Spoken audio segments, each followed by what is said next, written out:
me dis mais comment je peux rentrer dans la fête comme ça? Je les email à tous les deux et je leur dis voilà, à partir de ce soir je vais être offline pendant 48 heures et j'éteins tout. Et là je démarre la fête avec le cœur très lourd, tu vois, et je me dis mais à aucun moment je doute que c'est la bonne chose à faire, mais par contre, le premier matin de Rosh Hashanah, je suis pas concentré, j'arrive pas à être dans le truc. Juste pour recontextualiser, on parle de quand même plusieurs millions, c'est pour ça aussi. D'un coup, ça fait qu'un tour dans ma tête, je me dis, Blaise Matuidi, les footballeurs, des gros réseaux sociaux. Peut-être grâce à Blaise, on va proposer à des footballeurs d'investir dans notre fonds, dans la tech, et en échange, ils vont nous ouvrir leurs réseaux sociaux pour parler des startups dans lesquelles on investit. Et là, il y a une vidéo au début de 2 minutes avec des gens de partout dans le monde qui finissent le chasse. Et en fait, ce qui m'a vraiment marqué, c'est que la majorité des gens me ressemblaient. C'était pas forcément des gens qui portaient la kippa, c'était pas forcément des gens qui avaient étudié toute leur vie, qui avaient été en yeshiva, qui avaient été en école juive, et en fait, ça m'a touché tout de suite. Bonjour à tous, aujourd'hui on se retrouve pour un nouvel épisode sur Torah Box, où on amène des gens qui vont nous raconter comment ils ont réussi à concilier Torah et business. Alors aujourd'hui on reçoit Ilan Abiasera, qui va nous montrer comment il a monté plusieurs startups, dont certaines qu'il a revendues des millions, et comment il a réussi à monter un fonds d'investissement avec Blaise Matuidi et d'autres footballeurs très connus. Mais surtout, il va nous montrer comment, à travers son parcours, il s'est renforcé dans la Torah et les mitzvot, et comment il a su en faire sa force pour réussir dans le business. Alors bonjour Ilan. Hello Ariel. Alors déjà, pour savoir, est-ce que tu es de la famille de Baba Salé ou aucun rapport? Oui. En fait, mon arrière-grand-père s'appelait Baba Salé aussi, mais de Colombéchard. Okay. C'est le cousin germain de Baba Salé qu'on connaît tous. Et ça, c'est effectivement ma lignée directe. Baba Salé, il avait envoyé en fait son cousin en tant que chaliard à la frontière algérienne, à Colombéchard, parce qu'il y avait une communauté juive là-bas, donc il s'en est occupé. Et mon grand-père et mon père sont nés là-bas. Et donc, pour revenir à ton parcours, alors tu peux nous raconter un peu comment ça commence? Est-ce que tu grandis dans quel genre de famille? Quelle étude tu fais? Oui, écoute, moi j'ai grandi en banlieue parisienne, famille traditionnaliste. J'ai été en collège public, ensuite j'ai été à Yavne, un petit peu. J'ai eu mon bac du coup en 98, je suis rentré en prépa HEC à Paris, et ensuite je suis parti en école de commerce à Marseille, qui s'appelle Kedge. Ok, et comment ça se fait que tu passes d'une école publique à une école privée? Qu'est-ce qui a joué sur ça? Je pense que à l'époque il y avait de plus en plus de familles traditionnalistes qui mettaient leurs enfants en école juive. J'ai l'impression moins qu'aujourd'hui. Aujourd'hui c'est de plus en plus classique. Et je sais pas, je crois qu'on avait eu une petite discussion avec mes parents. Ils m'avaient demandé si ça m'intéressait d'aller en école juive. Moi j'avais fait toute ma scolarité en école laïque, donc je connaissais pas. C'était dur d'ailleurs d'arriver et de commencer à faire du Kodesh en seconde. C'était un peu dur. Mais voilà, il n'y a pas de raison particulière pour rentrer un peu plus en religion ou autre. C'était. Et après donc tu finis ton école de commerce et tu vas à New York, c'est ça? Donc pourquoi cette envie absolument de partir à New York? Alors moi, New York, c'est une ville dont je suis amoureux depuis que je suis tout petit. J'étais venu à New York pour la première fois quand j'avais 11 ans avec mes parents, donc en 91. Et j'ai des images de ce voyage qui me sont restées en tête, je pense, toute mon adolescence. Et je pense qu'inconsciemment, j'avais envie de venir m'installer à New York dès que possible. Donc dès que je suis rentré en école de commerce, je commençais à chercher des stages ici. Et j'ai fini par trouver du coup un VIE. Donc c'est un espèce de stage, c'est entre un stage et un job. Du coup, juste après, à la fin de mes études, mais il me restait encore 6 mois de stage à faire. Donc je suis venu m'installer ici du coup en 2024. Et puis voilà, j'ai jamais voulu repartir. Et t'as commencé à travailler dans quoi quand t'es arrivé ici? La première boîte pour laquelle j'ai bossé, c'était une boîte dans le monde du chocolat. Okay. Qui s'appelle Michel Cluzel et qui installait une filiale de Michel Cluzel à New York, aux États-Unis. Il voulait commencer à se développer ici. Donc c'est une boîte qui fait du chocolat vraiment assez haut de gamme, qui vend à tous les chefs pâtissiers, qui a aussi des produits d'épicerie fine, etc. Et alors moi, pour l'anecdote, j'aimais pas le chocolat du tout à l'époque, mais j'ai réussi à convaincre le patron de la filiale, qui était aussi un juif français séfarade, basé dans le sud du New Jersey, à m'embaucher. Et du coup, je suis devenu commercial pour eux pendant 1 an. Ça a duré 1 an à New York. C'est ce qui m'a fait découvrir la ville aussi, parce que je passais mes journées dehors à aller faire goûter le chocolat à droite à gauche aux chefs pâtissiers, dans les épiceries pour le vendre, etc. Et du coup, c'est comme ça que j'ai commencé. Okay. Voilà. Et aujourd'hui, avec le recul, maintenant que tu es entrepreneur, tu penses pas que tout ça, la prépa, on sait comment c'est dur, la prépa, on sait combien c'est vraiment compliqué, et l'école de commerce, tu penses pas qu'avec le recul, ça vaut plus tellement le coup aujourd'hui de faire autant d'études, ou pas du tout? Tu penses que vraiment c'est une force et que ça t'a aidé dans ta vie de tous les jours? Une école de commerce aujourd'hui, je recommanderais pas. C'est clair qu'à l'époque, c'était une très bonne voie pour trouver un très bon job, parce que c'était du business, c'était du marketing, c'était de la finance, fallait passer par là. Aujourd'hui, je trouve qu'il faut être le plus spécialiste possible. Et une école de commerce, ça forme des généralistes. Aujourd'hui aussi, t'as l'avènement de l'intelligence artificielle qui va remplacer pas mal de boulot, qui va remplacer beaucoup de juniors, tu vois, de gens qui démarrent. Et je trouve que l'école de commerce, ça prépare mal à ça. Donc c'est clair que quand je parle à des jeunes ou même à mes enfants qui commencent à être grands, je leur conseille plutôt de faire des jobs qui ne vont pas disparaître à cause de l'intelligence artificielle, dont on aura toujours besoin. La médecine, l'ingénierie, et il y a plein d'autres métiers, hein, mais voilà, des métiers qui sont solides et qui sont spécialisés. Ouais, non, c'est-à-dire même HEC ou l'ESSEC par exemple, qui sont la voie un peu royale qu'on idéalise. Tu penses que même ça vaut pas le coup? Bon, il y a toujours des exceptions. Je pense que si tu sors d'HEC aujourd'hui, de l'ESSEC, tu vas trouver un job. Oui. Mais en termes de formation, moins intéressant qu'avant. Tu vois, même Harvard Business School, ok, super carte de visite. Par le réseau des anciens élèves, tu vas finir par trouver un job. Mais moi, je reçois tout le temps beaucoup de CV. Et en fait, il y a des CV que tu regardes de moins en moins. C'est ça. Ouais. C'est plus comme avant, on regarde plus vraiment l'école. On regarde plutôt les compétences aujourd'hui, ce qui est pas plus mal. Ouais, effectivement. Okay. Donc là, tu décides de te lancer après le chocolat dans le business. Tu décides de lancer une start-up? Pas tout de suite. J'ai bossé pendant 3 ans dans la tech. Entre 2005 et 2008, j'ai bossé pour 3 startups différentes. Donc j'ai découvert la tech en 2005. J'ai bossé pour 3 boîtes différentes qui se sont toutes plantées en fait. Tu vois, comme beaucoup de startups, comme 99% des startups. Mais du coup, j'ai appris beaucoup parce que ces boîtes, elles avaient toutes fait des erreurs un peu différentes. Et c'est ce qui m'a permis de les éviter moi-même plus tard. Mais du coup, d'ailleurs, le dernier job que j'ai eu, c'était avec Jérémy Bérébi, qui avait une boîte qui s'appelait Zlio à l'époque. C'est comme ça qu'on s'est connus et j'ai monté la filiale américaine de Zlio. Tu penses que ces échecs, ils t'ont appris énormément, plus que si tu avais réussi? Ou tu t'es pas dit à ce moment-là, je vais arrêter, je vais abandonner, c'est pas fait pour moi, mieux vaut que je me spécialise dans autre chose?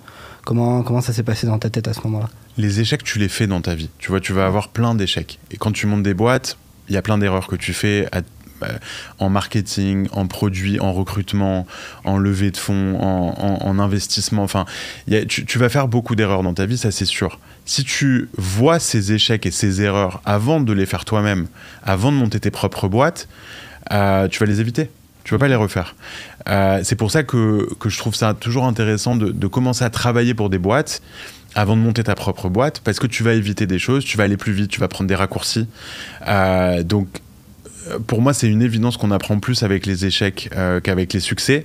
Les succès, ça va te servir à autre chose. Oui. C'est quand tu as vu des choses qui ont déjà marché, tu peux les reproduire plus vite.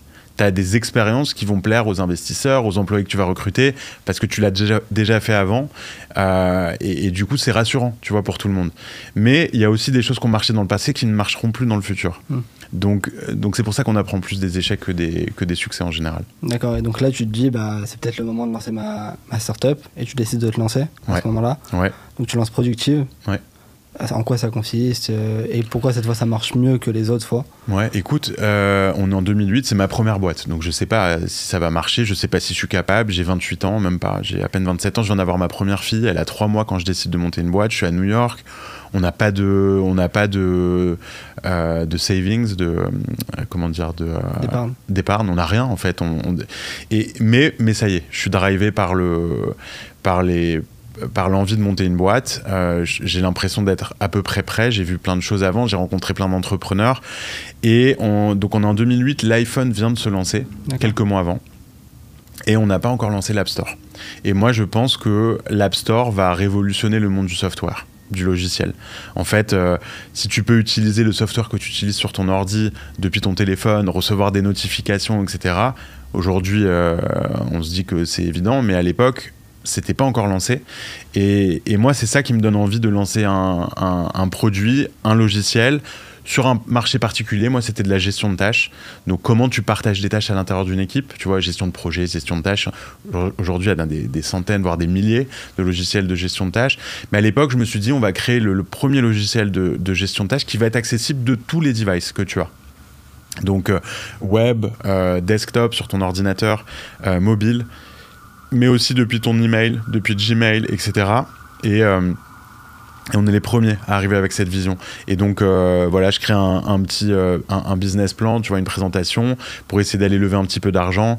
Je demande à mon beau-frère, le frère de ma femme qui est à Paris, qui est étudiant à Epitech, donc tu vois, un super codeur, un développeur, de venir passer l'été avec nous à New York pour développer un prototype de cette idée. Et en parallèle, en fait, j'arrive à lever de l'argent avec Jérémy Bérébi, avec d'autres gens qui m'a présenté, avec d'autres business angels que j'avais rencontrés, qui comptent dans le monde de la tech encore aujourd'hui d'ailleurs, principalement français. On lève quelques centaines de milliers de dollars. Et du coup, je me dis, bah, génial, on peut démarrer. Mon beau-frère, finalement, il reste à New York. Okay. Et pour l'anecdote, à l'époque, il était pas trop dans la religion. Et puis, ce qui fait qu'à un moment, il rencontre sa future femme juive à New York, tu vois. Donc, on reviendra dessus. Mais il y a plein de choses comme ça qui prouvent que c'était le bon endroit, le bon moment, le bon projet avec les bonnes personnes. Et puis voilà, on a monté Productive, du coup, été 2008. Tu parlais de ton beau-frère, mais toi aussi, tu as eu un peu cette même histoire. Ça veut dire que, comme tu as dit, tu t'es marié. Et donc, ça veut dire que ta femme, elle était plus religieuse que toi, il me semble. Ouais. Et ça t'a poussé à t'améliorer dans la religion. Tu peux nous dire quel niveau tu avais de religion à ce moment avant? Bien sûr. Et qu'est-ce qui a fait le déclic? Comment tu t'as décidé de changer? Complètement. Écoute, moi, ma femme, elle est devenue assez religieuse autour de ses 15 ans. Elle a perdu sa mère. Okay. Elle avait son père et ses frères, et je pense qu'elle a trouvé ce qui lui manquait un peu dans la religion. Donc elle est devenue religieuse vraiment toute seule. Elle a commencé à fréquenter la choule, elle a commencé à apprendre les lois. Elle était à Yavne, donc elle a eu une éducation religieuse quand même. Et puis elle a apporté ça aussi à sa famille. Moi, quand je l'ai rencontré, du coup, j'étais traditionnaliste en France. Tu sais à peu près à quoi ça ressemble, mais tu vas dans les restos non cachers, mais tu manges pas de viande. La choule, les grandes fêtes, tu vois, classique. Tu fais pas Shabbat, mais tu fais les repas de Shabbat, c'est important. Voilà, bon. Donc moi, j'ai grandi comme ça. Et quand j'ai rencontré ma femme, du coup, j'ai commencé à m'intéresser un peu plus. Je pense qu'au fond de moi, inconsciemment, j'avais envie de faire plus. On s'est mariés, et puis le jour où on s'est mariés, le premier gros changement, c'est je vais commencer à faire Shabbat. Parce que avant, on n'habitait pas du tout ensemble, on était même d'ailleurs à distance, parce que moi j'étais aux États-Unis pendant les 2 dernières années avant qu'on se marie, et elle plutôt en France, ouais, okay. Elle était à Paris. Et puis là, du coup, elle m'a rejoint, j'habitais à Miami à ce moment-là, donc elle m'a rejoint, on s'est installés, et puis là, on a commencé à faire Shabbat ensemble. Pour moi, il n'y avait même pas de sujet que je commence pas à faire Shabbat, même si elle me l'avait jamais demandé, hein, mais c'était évident. Et puis du coup, à la maison c'était strictement cachère, mais à l'extérieur, moi, j'allais travailler et je m'autorisais, comme ce que je faisais avant, tu vois, d'aller dans des restos pas cachères. Et ça a duré en fait quelques années. Ça a duré quelques années comme ça, à la maison strictement cachère, évidemment ensemble et avec les enfants strictement cachère, mais moi, pas tout de suite.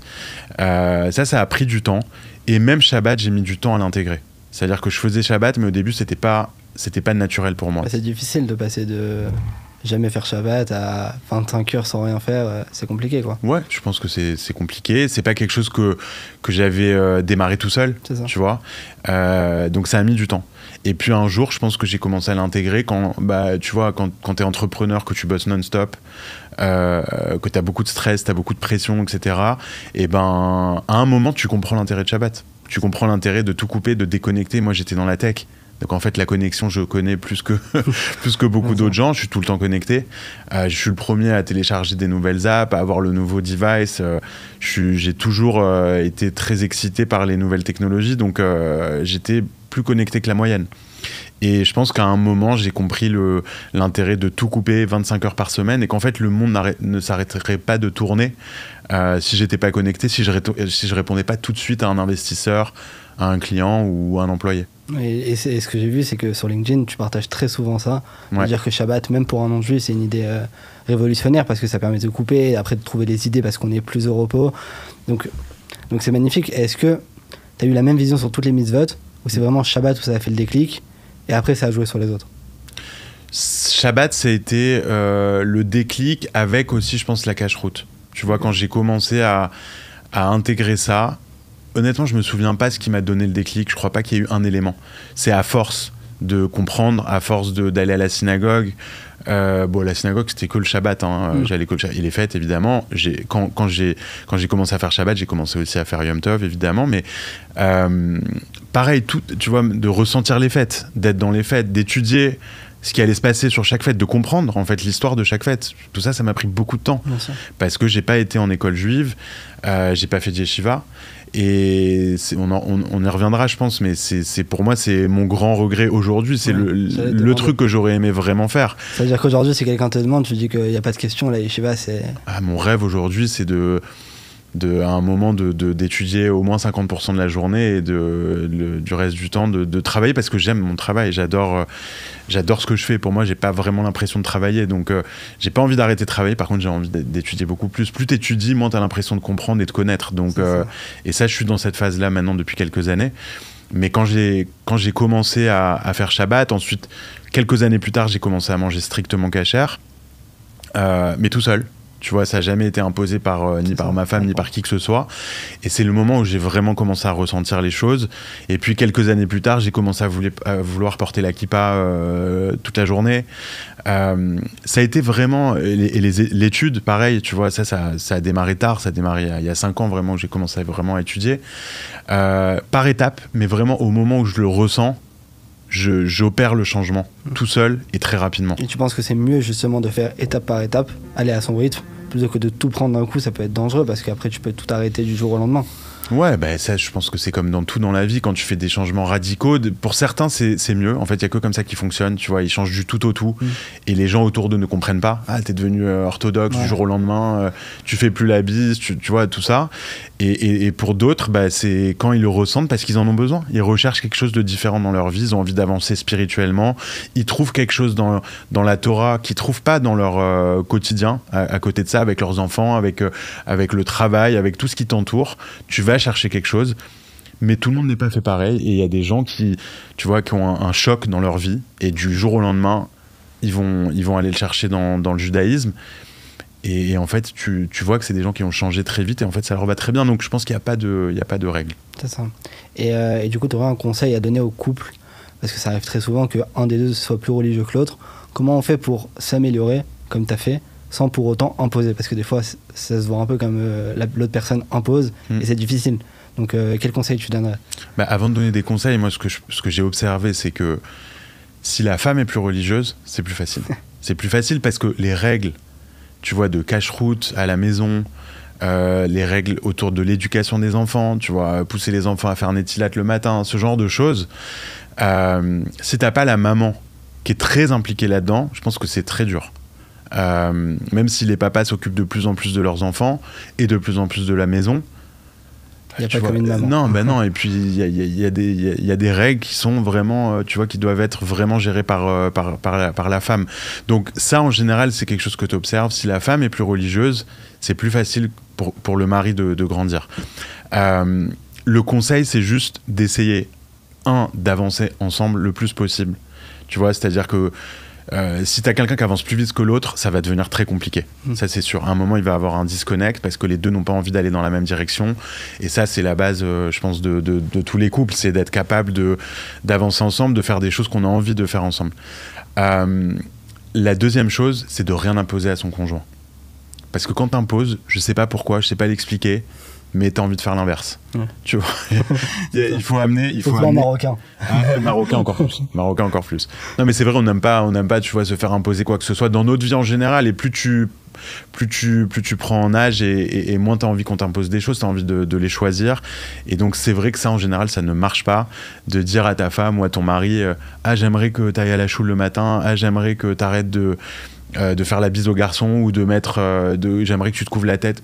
Et c'est dur, en général c'est très dur. Donc apporter ça par la douceur ou être très patient, d'être capable d'attendre que ton conjoint il arrive à ton niveau. Si par contre il n'y a pas du tout d'envie, ça c'est dur à imposer. C'est ça. Et donc là arrive l'épreuve, parce que généralement quand on fait Tuon, on a toujours une épreuve pour nous tester. Et donc la boîte que tu as lancée, donc Productif comme on a dit, on te propose de la racheter. Et l'échéance du deal arrive Rosh Hashanah. Ouais. Donc tu peux nous raconter cette histoire? Ouais, ça c'est tu vois, ça c'est des moments dans ma vie qui, tu vois, je pense qui ont défini le juif que je suis aujourd'hui, et la émouna en fait que tu dois avoir, où tu dois comprendre que de toute façon rien vient de toi et tout ce qui va se passer c'est écrit, et tu peux pas le contrôler. Et ça c'est le premier gros exemple que j'ai eu dans ma vie de business et de Torah, et comment tu vois cette tension que tu as chez toi quand t'es pas né religieux, de se dire à un moment ah ouais mais là peut-être que ce Shabbat j'ai pas le choix en fait, peut-être que je vais être obligé de regarder mes mails.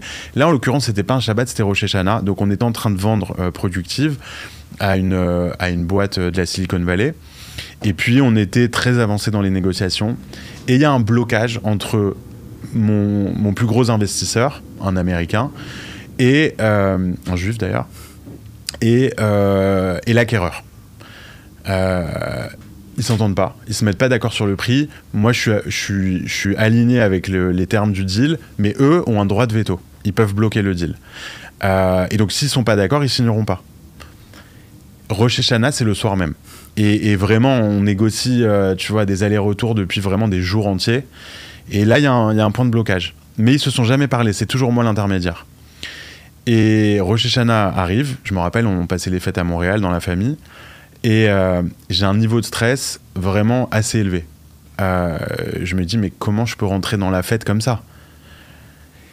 Et donc ce que je fais c'est que je les email à tous les deux et je leur dis voilà, à partir de ce soir je vais être offline pendant 48 heures. Je vais pas ouvrir mon téléphone. Bon, l'investisseur juif en question, je pense qu'il comprenait à moitié, tu vois, comme beaucoup de juifs aux États-Unis. Je vais être offline, donc parlez-vous. Parlez-vous, voilà, vous êtes en relation maintenant, faites un call. Et franchement, ils étaient à un point où ils se détestaient les deux. C'est-à-dire que tu avais l'investisseur qui me dit mais on va pas vendre la boîte à cette boîte-là, c'est pas raisonnable ce qu'ils proposent, etc. Et de l'autre côté, ah mais débrouille-toi, il faut que tu arrives à convaincre ton investisseur. C'est un vrai danger, quoi. Et en fait, je me dis, c'est très possible que je me reconnecte après Rosh Hashanah et que le deal a complètement explosé. Et donc je fais cet email jusqu'à la dernière minute, vraiment avant que la fête elle démarre. Vraiment, j'éteins mon téléphone, c'était pas dans les 18 minutes, mais vraiment pas loin. Et j'éteins tout. Et là, je démarre la fête avec le cœur très lourd, tu vois, et je me dis, mais à aucun moment je doute que c'est la bonne chose à faire, c'est-à-dire qu'il faut peut-être que je me reconnecte. Non, je doute pas. Mais par contre, le premier matin de Rosh Hashanah, je suis pas concentré, j'arrive pas à être dans le truc. Forcément, mon cerveau, il travaille, tu vois, à 200 à l'heure. Je me dis, mais qu'est-ce qu'ils se disent, et qu'est-ce qui se passe si le deal ne se fait pas, et... Juste pour recontextualiser, on parle de quand même plusieurs millions, c'est pour ça aussi. Oui, bien sûr, c'est un truc qui change ma vie, en fait. C'est ça. Et à ce moment-là de ma vie, j'ai pas d'argent de côté, je gagne quasiment rien, parce que quand tu as ta start-up, tu te payes pas grand-chose. Donc, bien sûr, mais en dehors de l'argent, c'est un premier milestone dans ma vie d'entrepreneur. Première étape. Ouais, de vendre ta boîte pour la première fois, d'avoir l'expérience de rejoindre une autre grosse boîte, etc. Et je pense que j'avais envie de ça à ce moment-là. Et c'était pas l'argent qui m'a... D'ailleurs, c'est jamais l'argent qui m'a drivé, c'est plus l'évolution dans ma vie, de carrière, de nouvelles choses que je vais voir. Et donc voilà, je passe un Rosh Hashanah quand même assez mouvementé. Peut-être qu'à la fin du Rosh Hashanah, je commence un peu à réussir à penser à autre chose, à me concentrer un peu plus sur la tefila, mais voilà. Et je me reconnecte avec vraiment mon cœur qui battait à 500 à l'heure. Je savais pas ce que j'allais voir dans le mail. Et le mail que je trouve, c'est « Ilan, on s'est parlé, on a réglé le problème, le document, la term sheet, est dans ton email. Donc la term sheet, c'est une lettre d'intention que tu signes. C'est le premier document normalement, qui te rapproche d'une vente. C'est dans ton mail, il n'y a plus qu'à signer. Incroyable. Et donc vraiment incroyable, parce qu'en fait, là où je pensais que j'allais avoir le pouvoir de les mettre d'accord, en fait, c'est H&M qui les a mis d'accord parce que j'ai déconnecté. Ils se sont parlé, ils se sont bien entendus, ils se sont mis d'accord sur les termes qu'il fallait, et j'avais plus qu'à signer. Et ça, c'était pour moi une première énorme prise de conscience. Voilà, tu comprends que tout vient d'H&M. Tu comprends que tout vient d'H&M, tu comprends que tu contrôles rien. C'est ça. Tu vois, et que en fait, et c'est très dur de comprendre ça, et même aujourd'hui, au moment où on se parle, t'as l'impression de contrôler encore des choses, mais de moins en moins.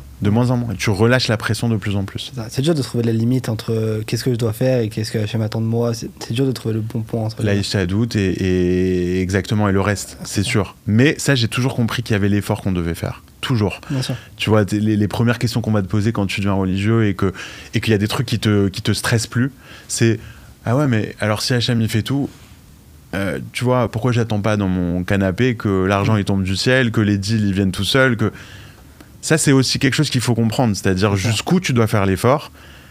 Et ça en fait il y a un moment où tu le vois presque de tes propres yeux. J'ai fait le maximum. Le reste, c'est plus entre mes mains. C'est ça. Et ça prend du temps. Ça demande de l'expérience. Et que tu sois religieux ou pas, je pense que c'est des choses que tu comprends avec l'âge quand tu commences à mieux te comprendre toi-même aussi. Où sont tes limites, jusqu'où tu peux aller, et après le reste, c'est plus moi. Ok, donc là, tu vends ta start-up, quelques millions. Donc, est-ce que tu continues dans la logique de lancer des nouvelles start-up ou tu dis non, ça y est, je m'arrête Bah écoute, je rejoins cette boîte, c'était le deal. Donc tu restes dans la boîte? Ouais, la boîte qui nous rachète, bien sûr. Tu as toujours un peu d'intégration, de travail d'accompagnement, etc. Donc toute l'équipe, on bouge tous à Palo Alto en Californie, un peu moins de 2 ans, pour bosser pour eux. Et donc j'ai bossé là-bas pendant 2 ans. Là, vraiment, on va dire qu'au niveau du judaïsme, pas simple, parce qu'à New York, t'es entouré de Torah. T'arrives à Palo Alto, Silicon Valley, t'as un Chabad et t'as une choule orthodoxe, puis après t'as plein de choules réformes. Du coup, super Chabad, on a passé beaucoup de temps là-bas. Moi, c'était un moment où j'étais du coup plus cool. Tu vois, tu travailles pour une boîte, t'es employé, c'est pas pareil. C'est la Californie, c'est un super cadre de vie, etc. Mais judaïsme, je pense que j'ai pas pu vraiment progresser plus que ça, mais on s'est maintenu, voilà, on va dire là-bas. Mais c'est quelque chose qui nous a clairement poussé à revenir à New York. Donc on a passé 2 ans là-bas, puis après on a voulu revenir, principalement pour avoir plus de judaïsme. C'est vraiment incroyable le judaïsme, je le vois, c'est vraiment partout. Quelque chose, c'est ça. Bien sûr. Et surtout tu peux être fier d'être juif, c'est pas un problème. Il n'y a pas de problème. Et toi, tu t'es jamais dit, ça y est, je reviens en France Franchement, non. Non, parce que ça y est, mes enfants commençaient à être nés aux États-Unis. Nous, on commençait à créer vraiment un cercle, tu vois, social, d'amis, de communauté aussi. Tu vois, quand je suis revenu à New York, c'était les débuts de Hevrat Pinto, qui était la choule de Rabbi David à New York. Je suis arrivé vraiment au tout début de cette aventure-là. Et ça, pour moi, ça a été une aventure qui m'a beaucoup poussé dans la religion, tu vois, de faire partie de cette communauté-là. Et puis une fois que tu commences à trouver un peu ton équilibre à tous les niveaux, professionnel, éducation et judaïsme, tu te poses pas la question de rentrer. Ouais, c'est ça. Et donc après ces 2 ans, quand tu reviens à New York, tu décides de te lancer à nouveau. Donc qu'est-ce que tu fais cette fois? Écoute, ensuite j'ai monté 3 boîtes en tout. En tout, j'ai monté 4 boîtes, mais après Productive, j'en ai monté 3. Là, j'ai passé les 7 années suivantes dans le hardware. Donc, j'ai créé des produits physiques, électroniques. Donc, un premier produit qui s'appelle Illy, qui était J'ai fait beaucoup de choses autour de la communication, en fait, dans ma vie. Je pense qu'il y a une ligne directrice et autour aussi des enfants. Okay, juste, tu peux expliquer la différence entre software et hardware? Ouais.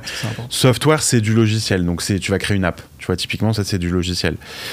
Hardware, c'est un objet physique. Donc par exemple, un iPhone, c'est du hardware. Okay. Un Mac, c'est du hardware. Un micro, là, comme on utilise maintenant, c'est du hardware.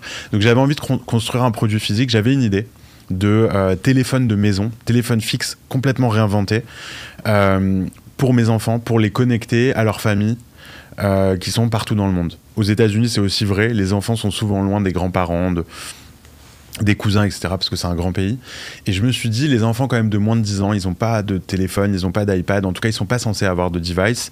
Mais les téléphones fixes à l'époque, toi, tu n'as pas connu, mais moi, je me souviens que ça sonne, en fait, tu réponds et tu vas parler d'un coup à ta tante, à tes grands-parents, à tes cousins. Et ça, ce genre d'interaction, ça n'existe plus aujourd'hui. Aujourd'hui, il faut presque prévoir, tu vois, les calls. Et a fortiori, les enfants n'ont pas de moyen d'être connectés ou de parler à leurs grands-parents s'ils ne prennent pas les téléphones des parents.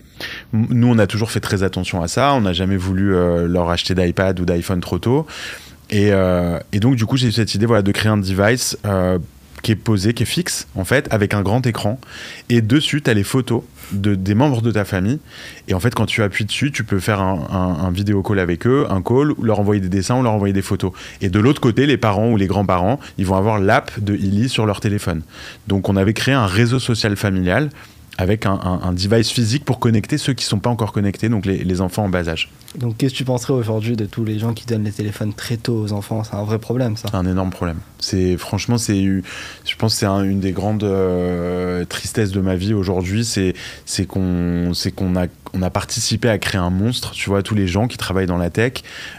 Finalement, on a participé un petit peu à ça, tu vois. Tout à l'heure, je te disais que quand j'ai créé Productive, c'est parce que l'App Store arrivait sur l'iPhone et que je trouvais que c'était un nouveau monde qui s'ouvrait. Alors moi, j'ai jamais créé d'app qui rendait les enfants addicts et je le ferai jamais.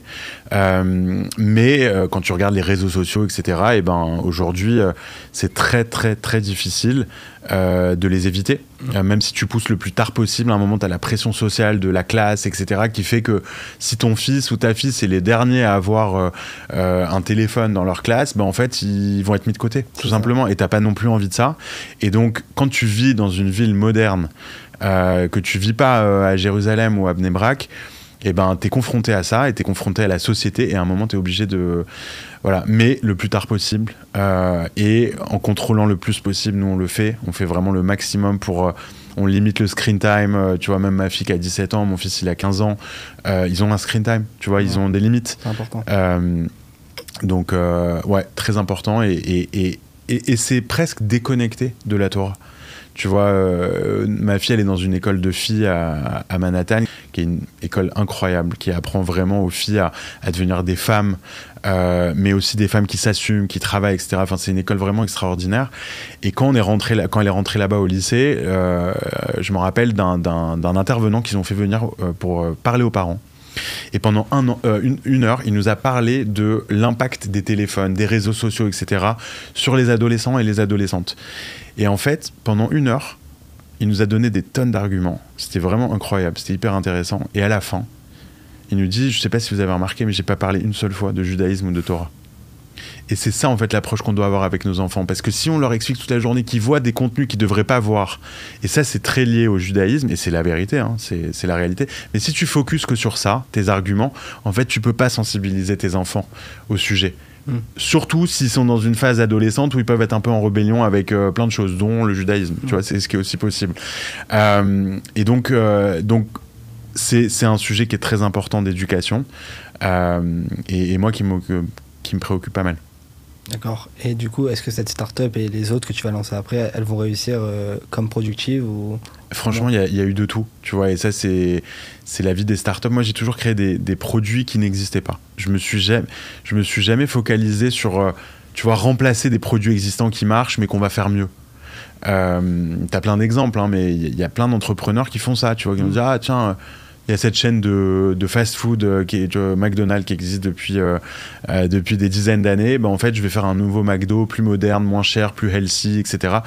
Tu vois, ça, c'est un modèle d'entrepreneuriat. Moi, je suis assez différent. J'ai en général des idées qui n'existent pas, de choses qui n'existent pas parce que j'ai l'impression que c'est là où va le monde. Tu vois, mais c'est ma perception à moi et des fois, tu te trompes. Des fois, c'est soit en avance, soit ça va jamais arriver, ce que tu as imaginé. Donc il y a de tout. Illy, en l'occurrence, ça n'a pas marché. On a vendu en fait ce qu'on appelle les assets, donc la tech, l'équipe, etc., à une autre startup. Le produit d'après s'appelle Willow et c'est un robot qui remplace la brosse à dents pour les enfants. D'accord. Donc toujours pareil avec toujours les enfants. Ouais. Un robot qui automatise le brossage. Donc c'est un device que tu poses sur ton lavabo, tu insères dans ta bouche, un truc qui fait la forme d'un U. T'appuies sur un bouton et ça brosse tes dents automatiquement. Donc ça, une énorme innovation. Et ça, j'ai passé 5 ans là-bas, 4 ans et demi. Et c'est une boîte qui continue. Donc, moi, je me suis fait remplacer après quand je suis parti. Tu l'as vendue celle-là aussi? Non, justement, c'est une boîte qui continue. Okay. Donc, on ne sait pas où ça se termine. Ouais, en fait, moi, j'ai rejoint un père et son fils qui avaient monté cette boîte et qui cherchaient quelqu'un qui avait mon expérience. Et ça, d'ailleurs, c'est une anecdote, je pense, qui est très, très intéressante dans notre sujet d'aujourd'hui, de qu'est-ce qui m'a amené à Willow et entre les deux, et l'échec et la Emouna dans tout ça. Je vais te raconter si ça t'intéresse. Mais j'ai rejoint ces deux personnes qui étaient basées en France. Et ils avaient besoin de quelqu'un qui avait déjà levé des fonds, qui savait monter une équipe, qui comprenait la Chine et le hardware. Et tout ça, je savais faire, j'avais appris. Et donc, j'étais très complémentaire et je les ai rejoints. Et donc, quand je suis parti, eux, ils étaient encore là. Et puis après, on a pris quelqu'un d'autre qui a pris ma place. Ok, comment ça a joué du coup dans ta Emouna? Eh ben, en fait, ce qui s'est passé, c'est que Illy, comme je te le disais, échec. Pas marché, on n'a pas réussi à trouver le marché qu'il nous fallait. Enfin, tu vois, des fois, tu vois en fait les portes qui se ferment devant tes yeux et tu sais pas pourquoi. T'arrives plus à lever d'argent, t'as du mal à recruter quelqu'un. Dans le produit, il y a des problèmes. La Chine, ça prenait trop de temps. Les portes se fermaient devant mes yeux. Et j'ai tout essayé pour aller le plus loin possible. Blocage, tu vois, genre vraiment écran noir. Et à un moment, je me dis, ok, c'est la fin, on passe à autre chose. J'arrive à trouver une boîte qui rachète donc les assets de Illy. Et là, premier échec. Tu vois, je viens de vendre ma boîte précédente. Et là, je suis confronté à quelque chose que j'arrive pas à comprendre. Je me dis, moi, j'ai tout fait. J'ai l'impression d'avoir fait les bons choix, d'avoir recruté les bonnes personnes, etc. On avait un super produit, vraiment un produit exceptionnel, une expérience géniale, magique pour les enfants. Et non, ça prend pas. J'ai pas eu de période de déprime, tu vois, j'ai eu une période un peu traversée du désert pendant quelques mois, je savais pas trop ce que j'allais faire, alors je faisais un peu de consulting à droite à gauche, j'ai aidé 2-3 boîtes, etc. Rien d'excitant, rien de passionnant, mais je me dis, je sais que ce que j'ai fait pour Illy, ça va me servir, je le sais, ça va pas rester un échec pour rien. Et là, un jour, j'ai un coup de fil justement de Hugo et Jean-Marie, les deux qui montent Willow. Ça s'appelait Prodontis. La marque, ça n'allait pas. Ils avaient un prototype de leur robot brosse à dents. On nous met en contact, en fait. Et puis Hugo me raconte un peu. Lui sortait de l'EM Lyon, il sortait d'école de commerce. Son père, dentiste, qui est inventeur aussi et qui a inventé ce produit. Et il me pitch le truc et il me dit, écoute, en fait, nous, on a développé ce prototype, on est à Limoges. On a un mec qui nous aide pour monter le prototype, mais en fait, on connaît rien en levée de fonds. On sait pas monter une équipe, le hardware, ça a l'air compliqué pour industrialiser ce produit. Et en fait, on cherche un cofondateur, idéalement qui est aux États-Unis, parce qu'on pense que le marché est là-bas, et qui comprend le hardware. Et en fait, là, d'un coup, en 30 secondes, je me dis, mais voilà, en fait, c'est ça. Illy, je l'ai fait pour ça. C'est sûr. Je l'ai fait pour rencontrer ces gens-là, pour un produit qui a beaucoup plus de potentiel, parce que là, on est sur un marché où potentiellement, tu essayes de remplacer la brosse à dents pour les enfants. On parle d'un marché de mémoire, c'est 40 milliards de dollars juste aux États-Unis. Incroyable. Donc, d'un coup, je me dis, en fait, moi, ce que j'essaie de faire avec Illy, sympa, mais il va falloir éduquer beaucoup de monde pour leur dire, achète Illy au lieu d'acheter un iPad pour tes enfants, compliqué quand même. Et je me dis, en fait, tout ce que j'ai appris, c'est exactement ce dont ils ont besoin. Et moi, je crois énormément à leur projet. Et donc, en fait, là, en 2 semaines, on décide de s'associer. Ils n'avaient pas d'argent, ils ne pouvaient même pas me payer ou quasiment rien, etc. Et je fais vraiment un saut dans le vide. Parce que j'y croyais énormément. Ouais, c'est ça, tu croyais au produit. Exactement. Je croyais énormément. Et en gros, le mois suivant, il fallait qu'on aille lever de l'argent. Il n'y avait pas d'argent dans la boîte. Et là, je venais de faire une tournée pour Illy 6 mois avant où j'avais été voir tous les investisseurs qui m'ont tous dit non, en fait. Et là, je retourne voir les mêmes investisseurs parce que tu n'as pas beaucoup d'investisseurs qui investissent dans le hardware. Je rentre pas dans les détails, mais tu en as très peu. Donc, je retourne voir les mêmes, mais avec ce projet-là. Et là, tous ceux qui m'ont dit non, ils m'ont tous dit oui. Okay. Donc, on a eu une montée d'enchères, en fait, des gens qui voulaient investir dans ce projet parce que c'est vrai qu'on avait un prototype qui était très convaincant. On avait un marché potentiellement gigantesque et on avait un dentiste dans l'équipe des fondateurs, donc on comprend le marché. Et là, c'était incroyable. On voulait lever 3 millions, on a levé 5 millions et je pense qu'on aurait pu lever encore plus. Et là, succès de la levée de fonds. Et puis du coup, on démarre, on commence à aller recruter des gens que j'avais pas réussi à recruter pour Illy. J'arrive à les recruter pour Willow. Que des choses comme ça qui commencent à s'aligner, tu vois. Et là, renforcement interne énorme de me dire, voilà, l'échec que tu n'as pas compris, maintenant tu l'as compris. En fait, tu as fait tout ça pour être là où tu es aujourd'hui, qui a potentiellement beaucoup plus de potentiel que la boîte d'avant. Et du coup, là, tu te dis, bah, ça y est, j'arrête avec les startups. Enfin, en parallèle, tu décides de monter un fonds d'investissement. Alors déjà, pourquoi un fonds d'investissement? Et surtout, ce qui est particulier, c'est que tu le fondes avec Blaise Matuidi, donc footballeur très très connu. Donc déjà, comment tu le rencontres et pourquoi avec un footballeur spécialement? Alors, à un moment, mon réseau, il commence à devenir de plus en plus solide, ou de plus en plus grand. Et un jour, on me propose de faire un call avec une start-up française qui voulait se lancer aux États-Unis. C'est mon meilleur ami, qui est basé à Paris, Raphaël Usan. Lui, il est dentiste. Il connaît rien aux startups. Et il me dit, voilà, on m'a contacté pour cette boîte. Ça me paraît bien. Peut-être que je vais investir, mais j'aimerais bien ton avis. Est-ce qu'on peut faire un call avec eux? On fait un call avec eux. Et dans ce call, il y a Blaise Matuidi. Et donc moi, je suis fan de foot, donc je connais évidemment Blaise Matuidi. De toute façon, en France, je pense que tout le monde connaît son nom, au moins. Et il est là. Et il est là en mode, genre, j'écoute, j'apprends, tu vois, ça m'intéresse, etc. Et lui, en fait, il avait investi dans cette boîte. Et après ce call qu'on fait ensemble, ils font un groupe WhatsApp pour rester en contact, pour qu'ils puissent continuer à me poser des questions, etc. Et moi, j'avais un podcast à l'époque qui s'appelle We Are New York. Et j'interviewe les Français qui ont réussi aux États-Unis. Il se trouve que Blaise, il vient d'arriver aux États-Unis pour jouer à l'Inter Miami, donc le club de David Beckham à Miami. Et je me dis, waouh, génial. En fait, c'est l'occasion pour moi d'interviewer un mec très connu pour mon podcast, donc ça va m'aider. Mais en plus, il rentre dans les cases des gens que je recherche. Donc je lui demande, je lui dis, est-ce que je peux t'interviewer? Il me dit, ok, écoute, avec plaisir. Et puis je fais une interview avec lui. Et puis en fait, de fil en aiguille, on se rapproche. Il commence à me poser pas mal de questions sur les startups parce que lui, ça l'intéressait de devenir business angel. Donc je lui donne un peu des conseils sur les boîtes, etc. Et puis un jour, Pessar, Rola Moed, je suis en Californie, à Palm Springs. Je suis autour de la piscine et il y a une idée qui me vient. Et moi, j'ai pas mal investi aussi dans des startups. Les années précédentes, j'étais business angel. Juste pour préciser, est-ce que c'est business angel? Oui, business angel, c'est un particulier qui investit une partie de son argent dans des startups. C'est ça. Voilà. Il y en a qui investissent dans l'immobilier. Moi, j'avais décidé d'investir plutôt dans les startups parce que c'est un marché que je comprenais. Et puis, je rencontrais toujours des entrepreneurs. Donc, voilà. Donc, j'avais l'accès. Et là, je me dis, j'ai envie de monter un fonds d'investissement. Donc un fonds d'investissement, c'est en gros un véhicule d'investissement où tu vas avoir plein de personnes qui te donnent leur argent pour investir dans des startups et ils te font confiance pour investir dedans. Et on est du coup en 2021 et 2021, c'est la folie dans les startups. Il y a des boîtes qui se créent toute la journée, les valorisations, elles s'envolent. C'est la folie et je me dis, monter un fonds aujourd'hui, c'est compliqué parce qu'en fait, il y a tellement d'argent. Comment tu arrives à convaincre un entrepreneur de prendre ton chèque à toi plutôt que l'autre? Et en fait, cette rencontre avec Blaise, elle me donne l'idée. Elle me donne l'idée toute seule. Je me dis, en fait, il faut inclure dans notre valeur qu'on apporte aux entrepreneurs du marketing. Et d'un coup, ça fait qu'un tour dans ma tête. Je me dis, Blaise Matuidi, les footballeurs, des gros réseaux sociaux, tu vois. Peut-être qu'on va proposer, grâce à Blaise, on va proposer à des footballeurs d'investir dans notre fonds. Donc, on va investir une partie de leur argent, en fait, dans la tech. Et en échange, ils vont nous ouvrir leurs réseaux sociaux pour parler des startups dans lesquelles on investit. Donc en gros, admettons, on découvre le prochain Uber, ok, on décide d'investir dedans. Non seulement on investit dedans, mais en plus, ils vont avoir une campagne marketing sur les réseaux sociaux de Blaise, de Olivier Giroud, de Presnel Kipembe, de Paolo Dybala, etc. Et en fait, ils vont, par exemple, publier des stories pour Uber gratuitement sur leurs réseaux sociaux. Et en fait, je me suis dit, ça, c'est la bonne idée.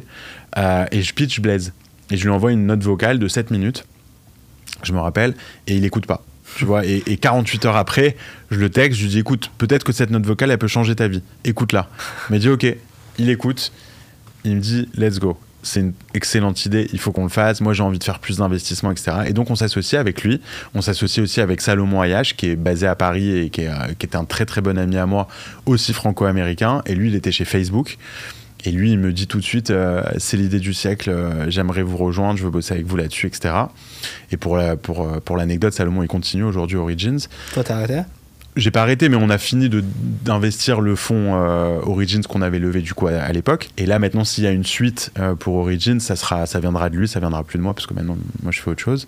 Mais moi j'ai fait mon job d'investir en fait l'argent qu'on nous a donné et ça s'est très très bien passé. Et ce qui est marrant, c'est qu'on avait aussi un autre associé qui s'appelle Johan. Qui est un des meilleurs amis de Blaise. Et en fait, ce fonds, c'est Blaise catholique, Johan musulman, Salomon et moi juifs. Et on s'est retrouvés en face de footballeurs, les pitchés, tu vois, on a pitché du coup tous les footballeurs assez connus de l'équipe de France et autres, donc dans des Zooms et des fois en physique. Et c'était Salomon et moi qui pitchions. Et des fois, tu as des footballeurs, tu connais en fait et leur religion.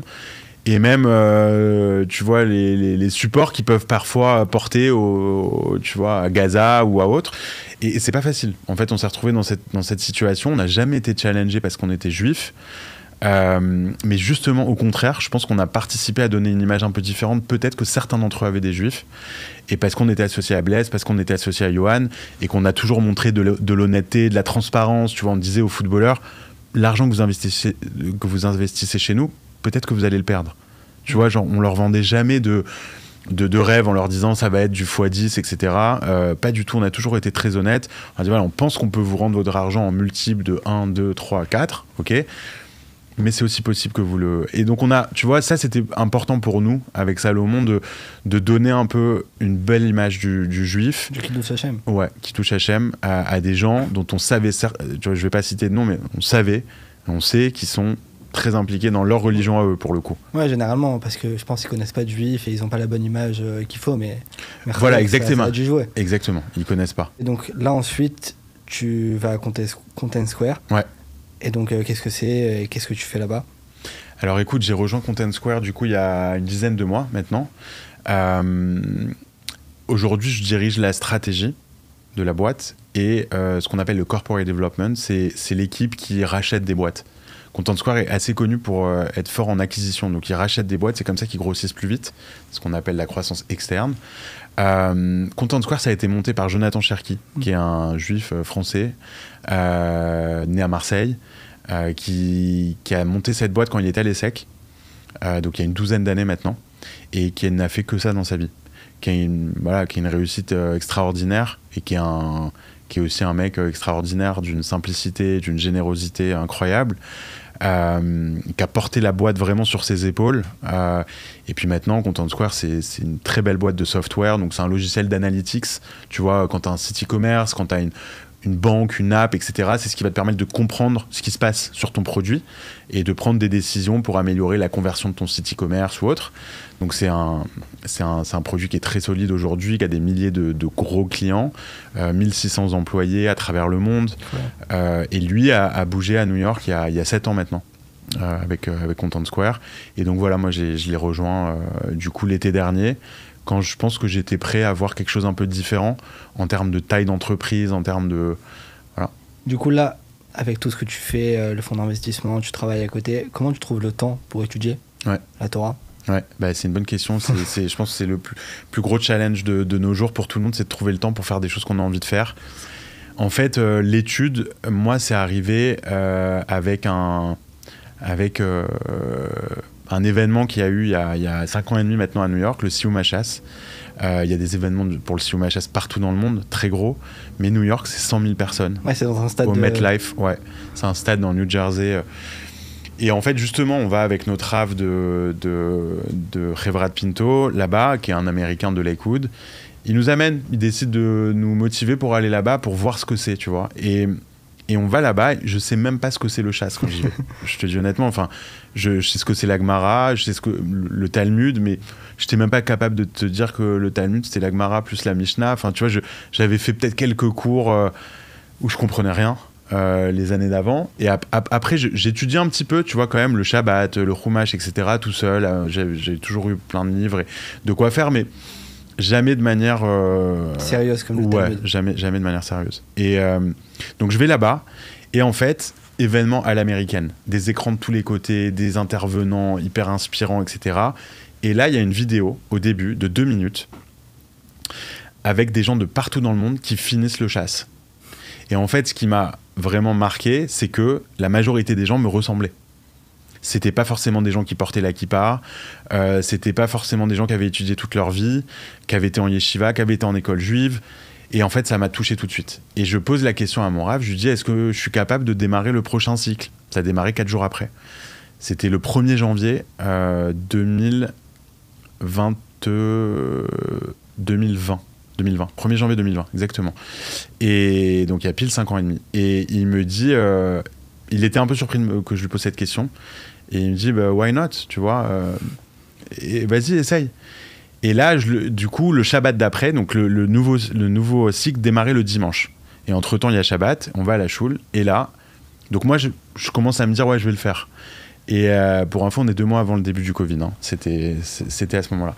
Et il dit à la choule, il annonce à tout le monde, il dit, Ilan va démarrer le nouveau cycle du chasse demain. Qui veut démarrer avec nous? Et lui aussi, il allait démarrer. Du coup, ça lui avait donné aussi envie de démarrer.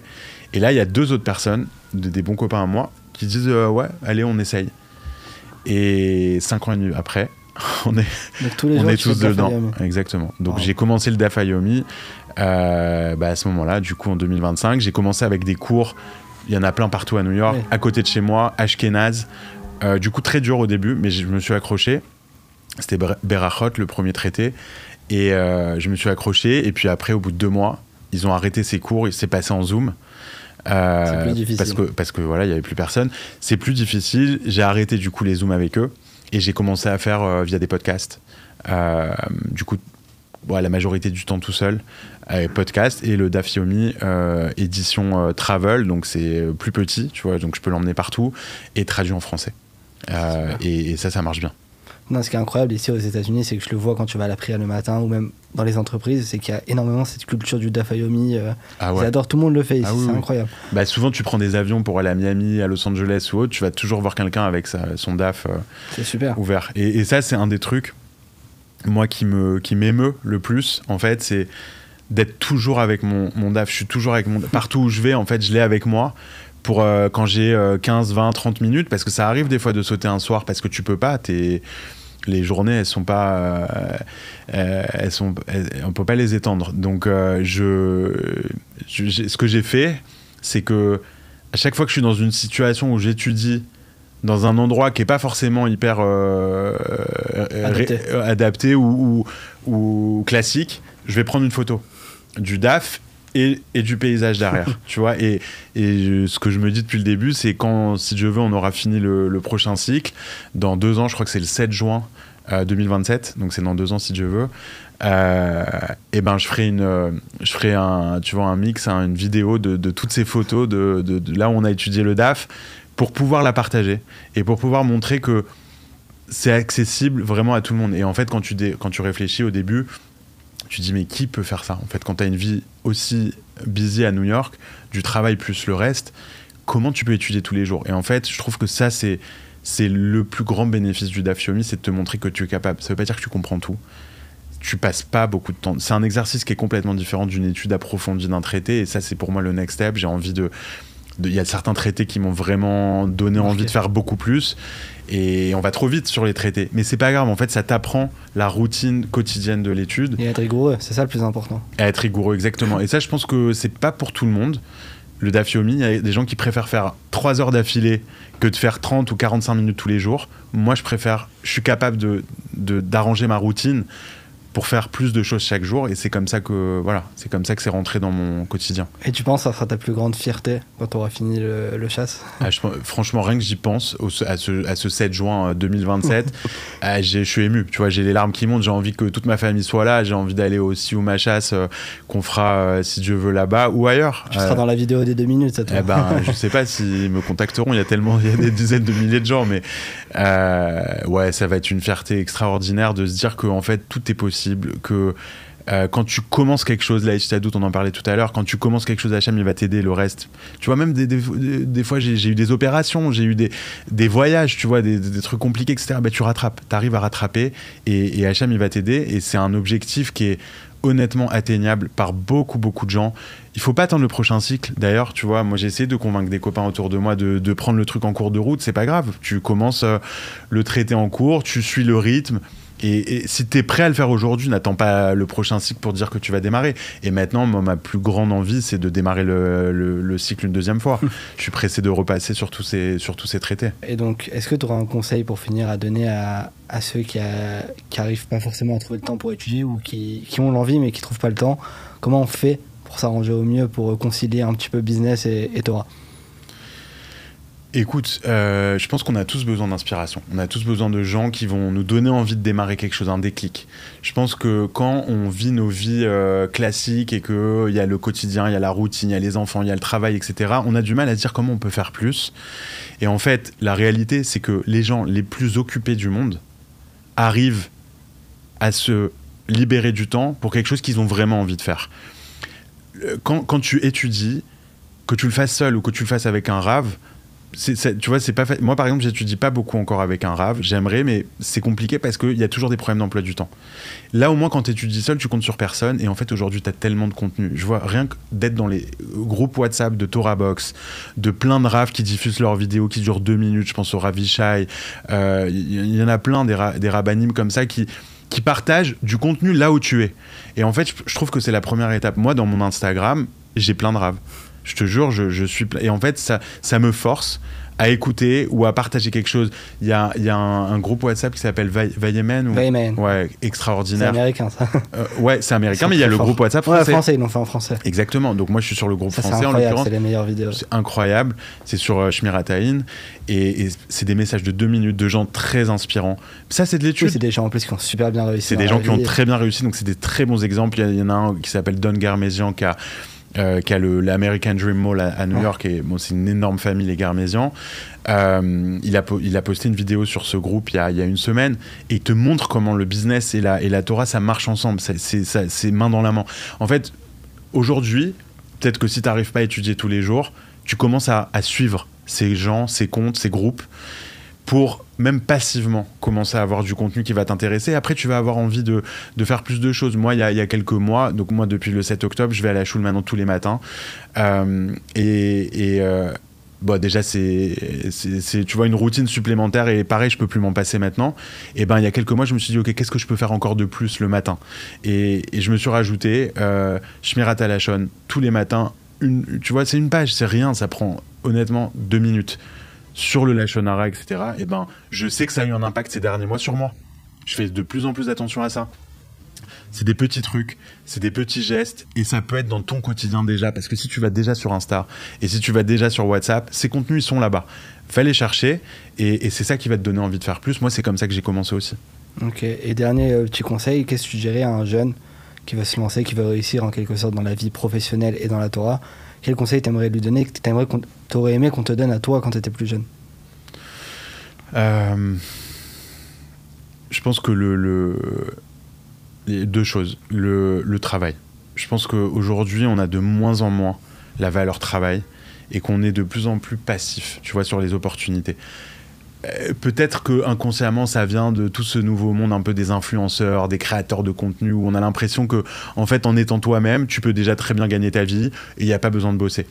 Je pense que tout ça dans la tête des jeunes aujourd'hui, ça joue un rôle qui est un rôle négatif, alors qu'en fait les gens qui réussissent, c'est des gens qui travaillent très dur. Il faut toujours aller chercher plus, essayer de contacter les gens qui nous intéressent, essayer d'avoir des rendez-vous, de prendre des cafés. Moi c'est comme ça que j'ai démarré tout seul à New York. J'ai contacté plein de gens que j'admirais, et qui m'ont ouvert des portes. Pourquoi? Parce que tu savais les approcher, tu savais leur envoyer le bon message, tu les attendrissais, ils avaient envie de t'aider. Et moi, j'essaye de le faire un maximum à mon tour maintenant pour les gens, les jeunes qui me contactent, et qui ont besoin d'un coup de main, qui ont besoin d'un message, qui ont besoin d'être renforcés. Si je peux les aider à venir aux États-Unis avec un job, je vais toujours essayer de faire cet effort-là, parce qu'on a tous besoin d'un coup de main. Mais pour ça, il faut travailler très dur. Et la deuxième chose, c'est... Je pense que quand tu regardes aujourd'hui la géopolitique pour les Juifs, quand on est en France, c'est pas simple. C'est pas simple. Et je pense qu'il y a 2 voies de développement pour nous. Il y a Israël ou il y a les États-Unis, où on est très bien reçus. Et je vais te dire la vérité, nous on aimerait beaucoup habiter en Israël. On adorerait aller habiter en Israël, faire notre alia, etc. Mais en fait, New York, et des villes comme Miami aussi, Los Angeles, peut-être un peu moins, mais quand même, c'est des villes où tu as le business, t'as aussi la Torah, t'as le judaïsme, t'as l'éducation, et c'est ce qui fait que c'est dur en fait de quitter New York pour aller en Israël. Donc ça reste quand même encore une voie pour ceux qui sont pas prêts à aller en Israël, où ils peuvent développer leur judaïsme ici. Donc s'il y a des Français qui nous écoutent et qui réfléchissent à leur avenir, voilà, d'aller dans ces deux directions, c'est là-bas notre avenir, je pense. Super, merci beaucoup Ilan, merci d'être venu, ça fait un plaisir.